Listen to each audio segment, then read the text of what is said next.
Punta akong town para i-drop itong pants. Sa dropping area, syempre kailangan may dalang payong. Dahil unpredictable ang weather dito sa Baguio, kagaya niyan medyo makulimlim na. Pero kanina maaraw pa siya. Maglalakad lang ako papuntang dropping area.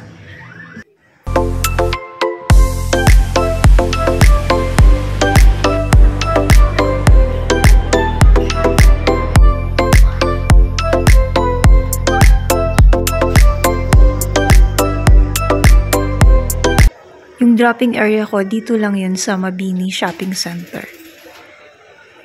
Uso din ba sa inyo yung merong dropping area na kapag merong binili or ibebenta na item, idodrop ito at doon na lang kukunin?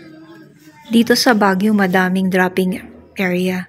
Buti na lang at meron nito dahil very convenient para sa mga nagbebenta at saka bumibili. Yung item nga pala na dinrap ko ay pants na dati kong ginagamit at pinost ko sa marketplace para ibenta dahil hindi ko na ginagamit.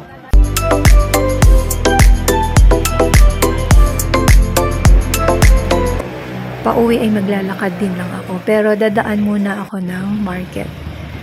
Ito yung dinadaanan natin ay ang Session Road.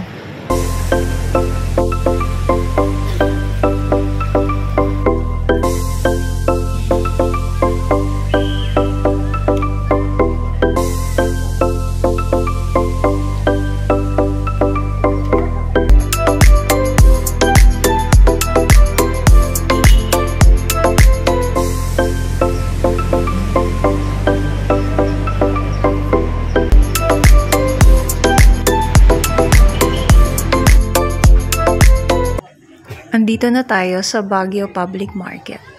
Madaming tao ngayon dahil Sunday.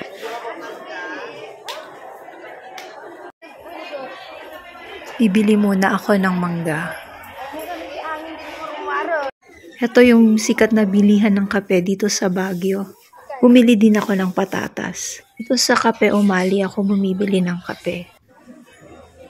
Kasi laging mahabang pila dito o sa Garcias. At hindi rin kumpleto ang pagpunta ko ng palengke kung hindi bibili ng tinapay. Yan naman ang Baguio Center Mall. Kung nasaan ang isa sa mga branches ng Victoria Bakery na sikat sa cream puffs. Kaya kung magagawi kayo dito, maganda rin na isa sa ipasalubong ninyo ang cream puff ng Victoria.